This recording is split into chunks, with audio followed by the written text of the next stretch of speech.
If you like something, if you want to do it, just do it. If you want to go big, go big. I'm Alexander Cleve. I'm Tony Stark, and I break the internet. Welcome to Break the Internet. I'm chatting with Alexander de Cleve, aka Tony Stark, because on his social channels, you might see him cosplay as Tony Stark with an uncanny resemblance to Robert Downey Jr., of course. And Alexander, Alex, great to have you on the program. Thanks for having me on your show. It's a great honor.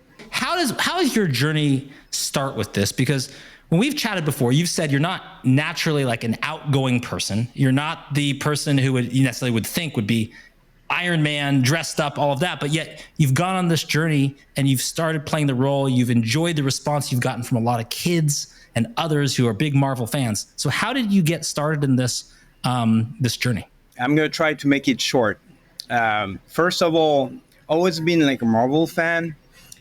Kid, I used to read like the comic books and all that, the Fantastic Four, the X-Men and all that. And I was like all in that sci-fi superhero stuff since the early ages. And in early ages, this isn't, you're French. This was in France, correct? Yeah.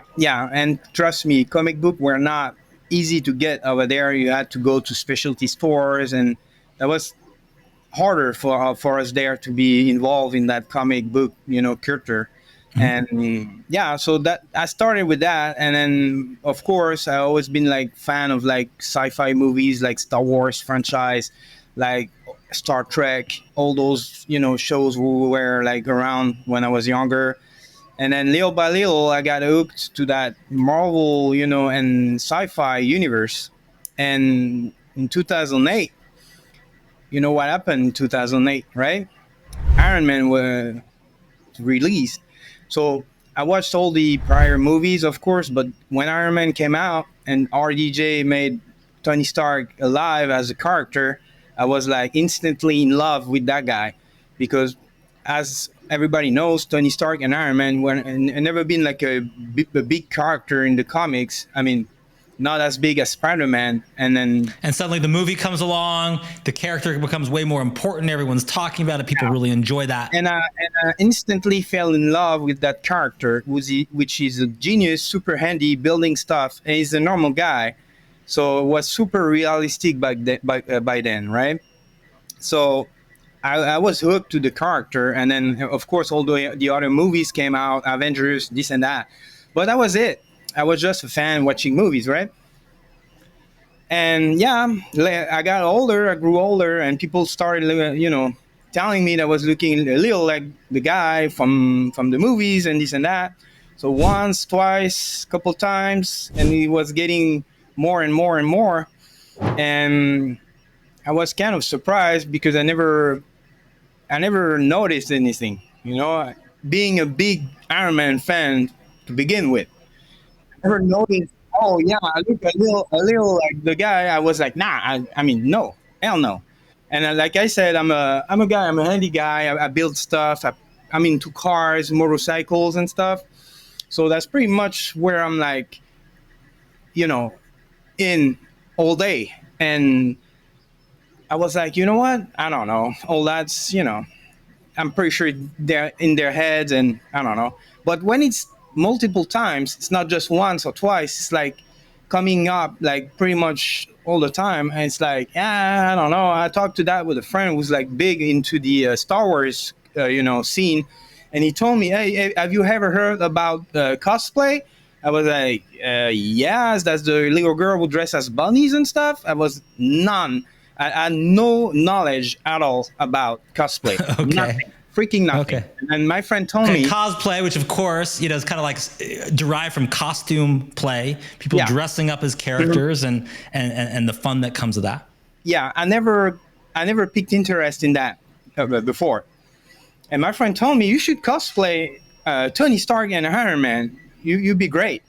It was just a joke at the beginning, it was like we were just playing with it.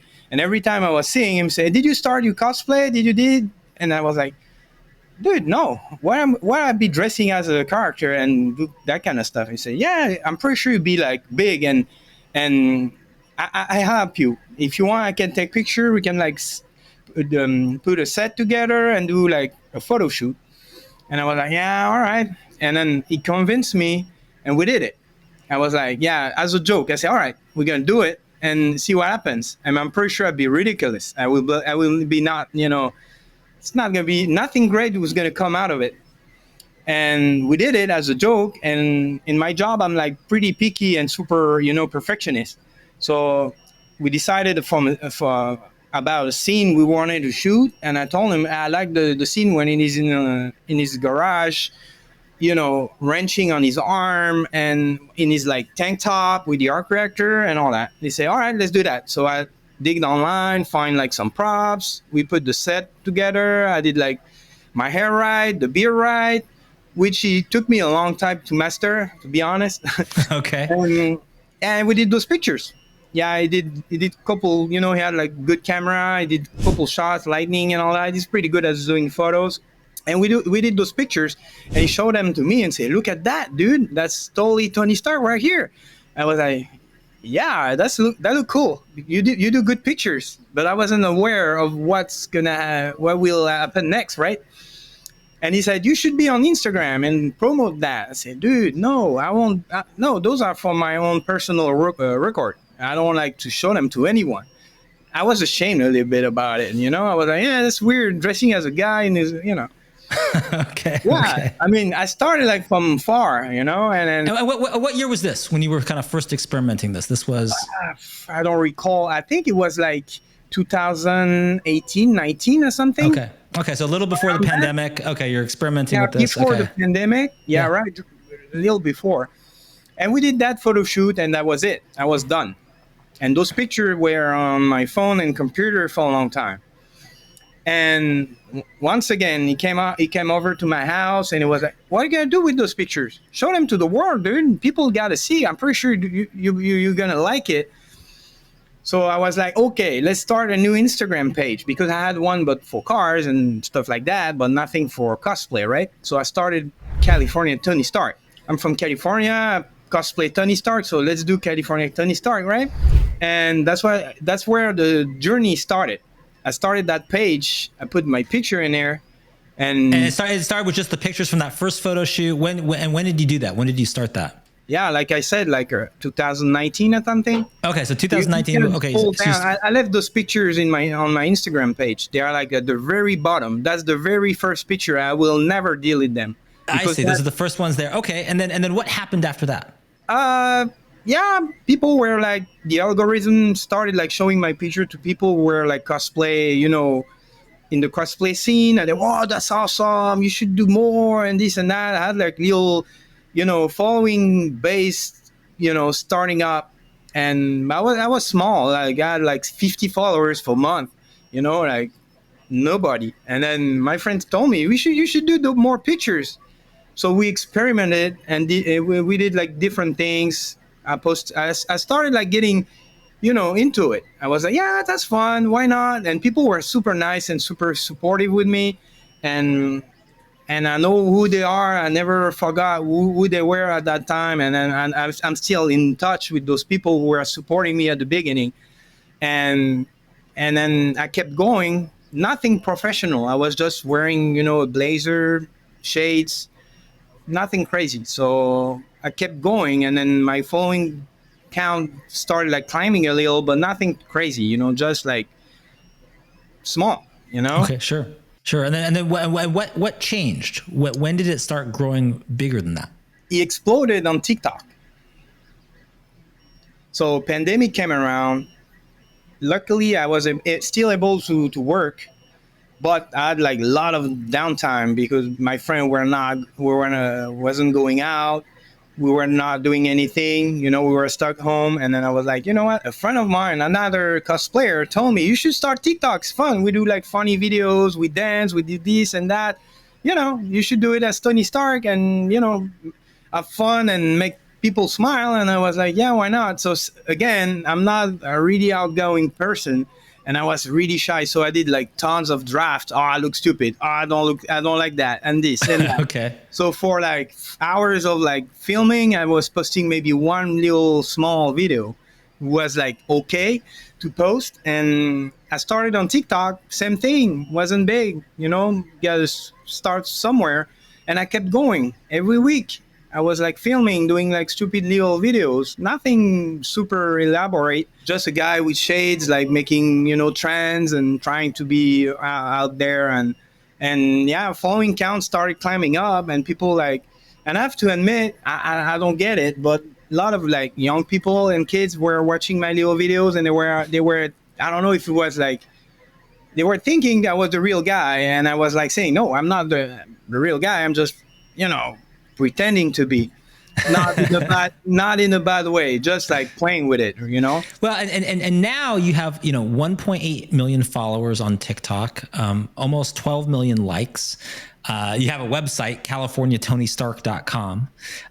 What took you to the next level, and what is your best performing content? What have you learned by doing this, especially starting out as someone who's not a natural at this, like the natural personality for this?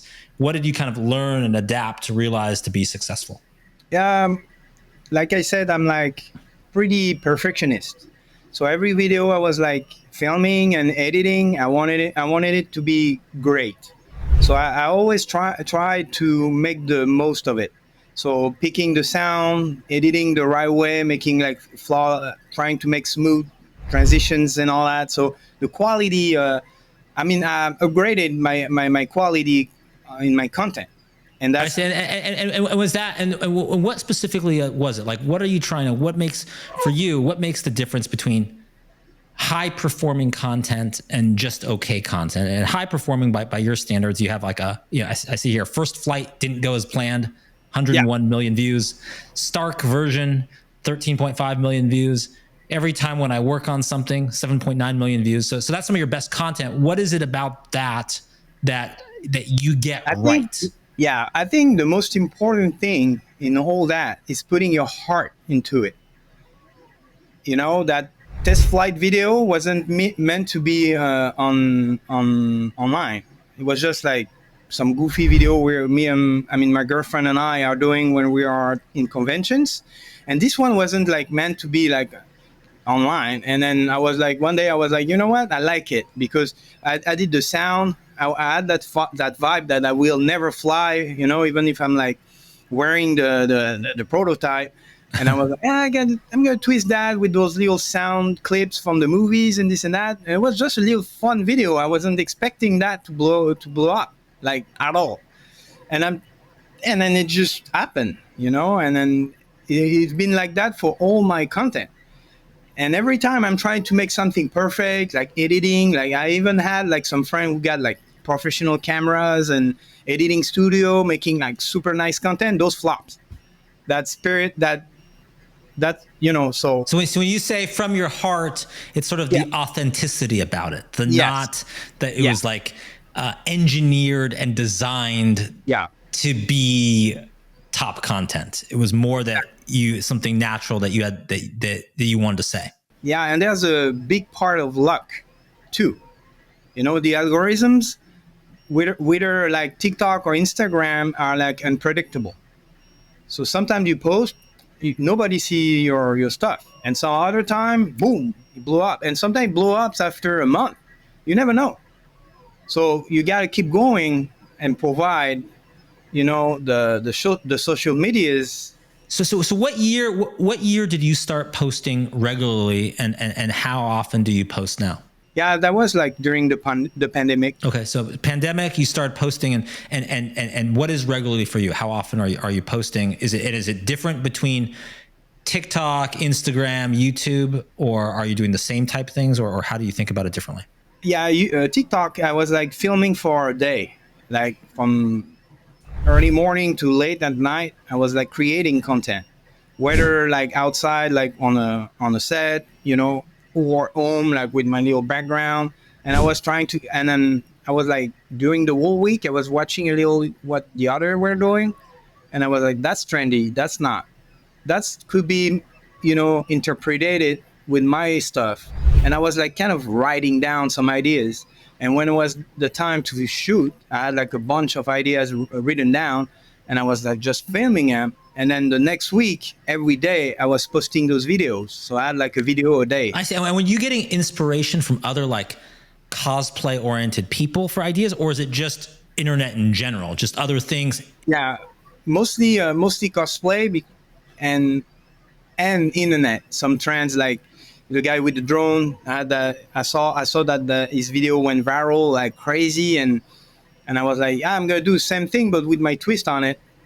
And some other trends, transitions and stuff that people were doing back then, and I tried to adapt that style to my universe, and it worked. It worked pretty decently. Instagram was kind of the back burner at that time. I wasn't big. I was like 1,000, 2,000 followers. I wasn't posting pictures that much.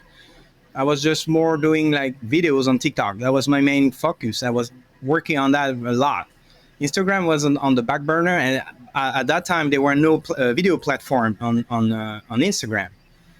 So yeah, TikTok was my main. And when does it seems like your journey, I mean, you start with, I don't really want to do this. Your buddy convinces you, okay, I'll take a few photos, but it's like only for my personal phone. I'm not distributing it. Then you're like, okay, I'm going to post some things. Okay. Then you're like during the pandemic, okay, I'm going to post more regularly. I'm actually like, this is enjoyable. I'm into this. When do you get the courage to like go to a convention, see people in real life, embody it more? Because I imagine for someone that is not naturally in that personality, that's even in a bigger step. Now I'm going to go in front of people and actually like embody a character. Yeah, I remember that day. It was like, I think it was 4 or 5 years ago. My first convention. It was like in the a big one we have here on the West Coast. It's called WonderCon. It's hosted by the same people who host like the San Diego Comic Con. So that's a big cosplay event. I think, in my opinion, is one of the biggest cosplay event because that's really a convention for cosplayers. And like I said, when I started, I had a lot of support from other peers who were saying, "Oh, you're great as Tony Stark. You should keep going," and this and that. So I kept like thinking and how I'm gonna improve that. So I worked on costumes and all that for my videos, of course. And then a friend of mine told me, you should come to a convention. You see, it's super fun meeting people, and I'll be there. We'll not be alone. And yeah, I said, all right, let's do it. So I did it. I showed up in my three-piece suit and tie and sunglasses, right? And yeah, it was fun. People were like amazed to see me, and they were, oh man, that's Tony Stark, blah blah. And then I got surrounded by people in no time. That was like almost overwhelming. And but it was fun at the end. Kids were coming, pictures, this and that. If you've been to a convention before, you know how it goes. And yeah, I had a freaking good time. I stayed just one day, and then at the end of the day, I was full of like happiness and tiredness at the same time, and then I was full of emotion. That was like a really amazing day, and I was like, yeah, that's what I'm talking about. That's great. And then I discovered in myself that I can be outgoing. I can do it. I mean, that's easy. I just need to be Tony Stark for a day. So I just need to be like that, and embody the character, and my little shy person stay aside for a day. Well, and where is it now in terms of like the percent of your time and your focus? Is it your primary focus in terms of other work, other interests, other things that you do? How do you kind of fit it all in? Where is it now in terms of priority in your life? Yeah, first of all, is my family. So that's my first priority ever. Second is my job. I'm doing, I'm like fixing cars, selling cars. That's what I do, like cool cars. And then cosplay is my main, hobby. And I'm trying to manage everything pretty much at the same time. Early morning at work, I respond to my email, take care of my customers.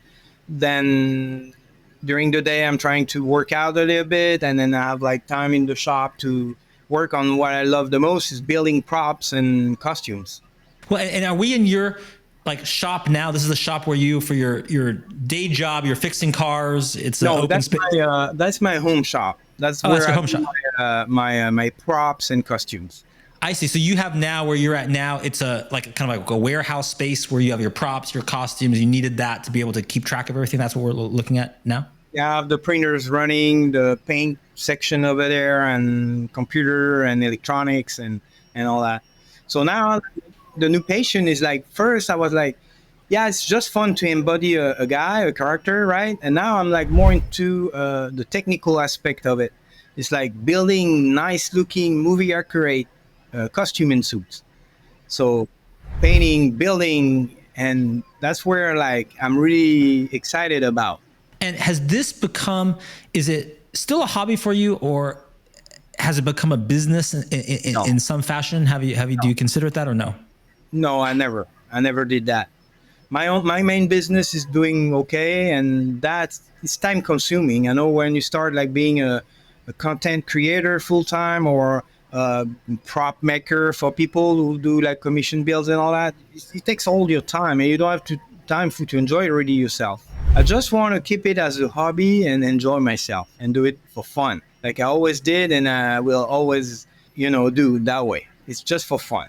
Money wise, I mean, unless someone like coming with a big check and say, "Hey, you want to do this and that?" Why not? I mean, I'm not stupid, but yeah, I would never pushed toward a professional career in that. I don't know if there's any for me in that field. Well, what is your advice for others who,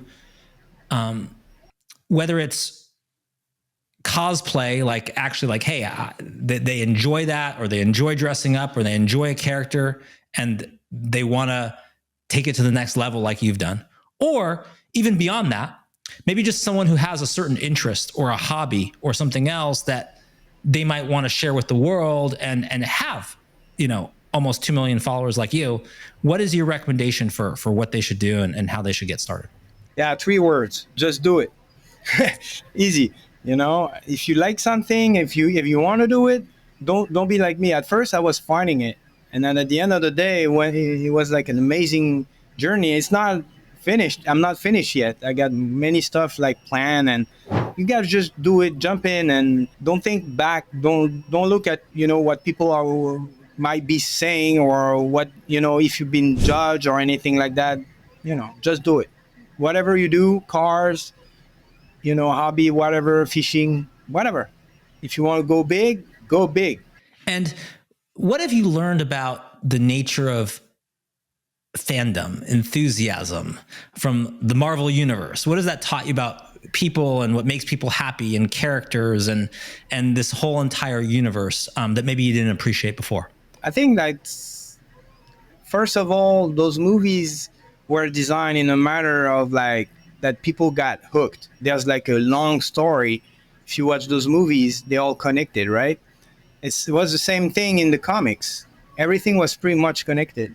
So people were like, you're not watching one movie and you're done.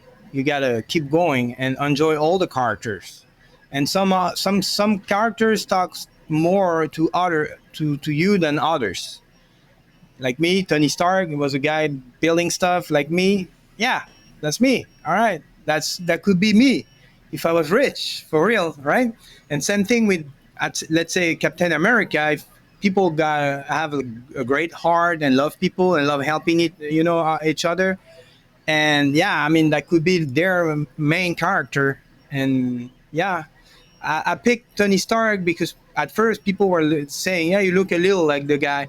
And then at the end of the day, that's really the character who matters. Even if I wasn't looking a little like RDJ, I would have done the same thing, exact same thing. And what does your buddy think of it now? What is his impression? The one who was convincing you for years to do this. What does he say now? Yeah, he's not bragging about it. He's like just, he's like, yeah, he's happy for me that everything went super well, and I'm like successful in that. And even if I'm not calling myself successful, because I'm just a guy, I'm just a dude playing a dude. These guys are not a dude, right?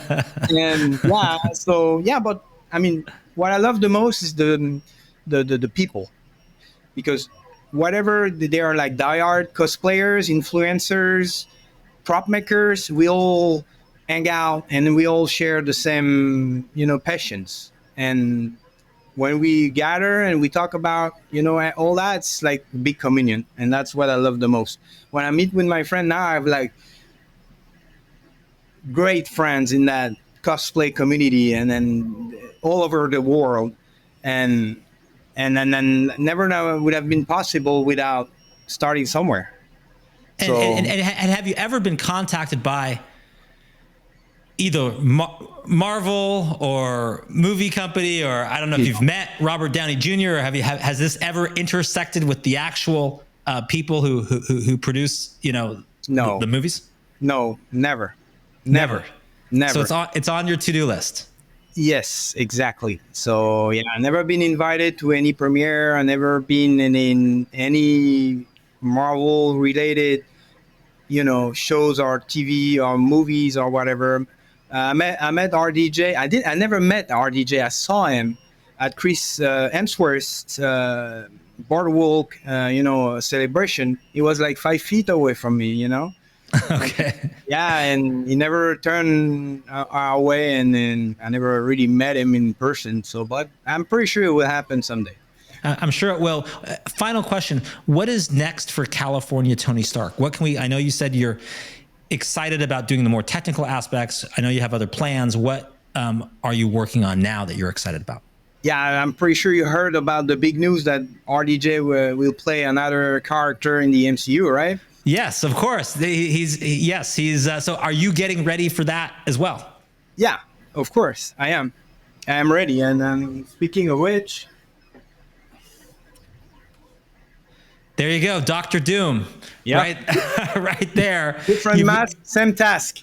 Okay, Right? different mask, same task. So that's true. So wow, that were you shocked? Were you surprised by that? Were you excited? What was your thought when you heard that? Yeah, my world went upside down. I was like, what is happening? And of course, I was like super excited. Thing is, like that day, I was in San Diego for the San Diego Comic Con. I didn't want to wait at Old H for hours and hours and hours to attend the panel, the Marvel panel. I was with my girlfriend, we're hanging out, and she told me that day, if Robert was like, invited to that panel, I would have like wait all day to see him. Guess what? He was there. As a surprise, yes. Yeah, we yes. didn't do it. And then when my friend came out of that panel, they jumped at me and say, dude, you don't know what's going on. You got to know, you got to be excited and this and that. They were more excited than me because I didn't know at that time. And then they told me that. They say, yeah, he's going to play Doctor Doom. He was on stage and they revealed that new character and all that. I was like, God damn it. And like maybe 10 minutes later, videos started like popping out online and my feed was covered with that. And then I was like, oh, that's big. I got to do something with that. I was like, not like, I mean, not irrelevant, but like Tony Stark died in Endgame, and since then, people still showed a lot of love for Iron Man and Tony Stark, but it was kind of like done, and then it was hard to get new stuff going, and with that news, meaning I have new material to play with, and yeah, let's do it. Let's start a Doctor Doom RDJ cosplay, and that's what I'm doing right now. I see. There you go. And I could envision you playing both characters, a little bit like Deadpool versus Wolverine or something like that. I could see you doing it as well. So that is exciting. To end on, is there any quick catchphrase you want to do for Iron Man? I don't know if there is such a thing as a Doctor Doom catchphrase. Is there any saying that you say when you're at these conventions, just to end the episode? Depends on what costume I'm wearing. Depends on what costume. So if you're wearing the Iron Man costume, the actual suit, what do you say? That's a hard one. You caught me off guard, dude. Is it the truth is I'm Iron Man? Yeah, Is this that one's it? great. Yeah, this one's great. But my favorite one is like, um, it's the one from Infinity War when he's like addressing the Thanos people. And he said, "I'm sorry, Earth is closed today. You better pack it up and get out of here." That's one of my favorite one. You know, I like shouting that in convention when I'm wearing that Infinity War like costume, and then like people are like, What the hell is going on?" And look at me. You know, Okay, that's there's what that I one, would and then say. when you're dressed up as dapper Tony Stark in the suit or the tux or something like that, the rich guy Tony Stark. Yeah. What is your phrase for that? Yeah, I like this one. You know, hey, give me a scotch. I'm starving. Okay, there you go. On that note, Alexandre Declève, aka California Tony Stark, turning a hobby into something more, bringing joy to people's faces, entering the Marvel universe, and soon Doctor Doom. Thank you Yeah. so much for joining us on Break the Internet. Thank you for having me, man. This episode was brought to you by Top Thought Leader. Go viral with TTL. Check out all our shows at topthoughtleader.com. Like and subscribe.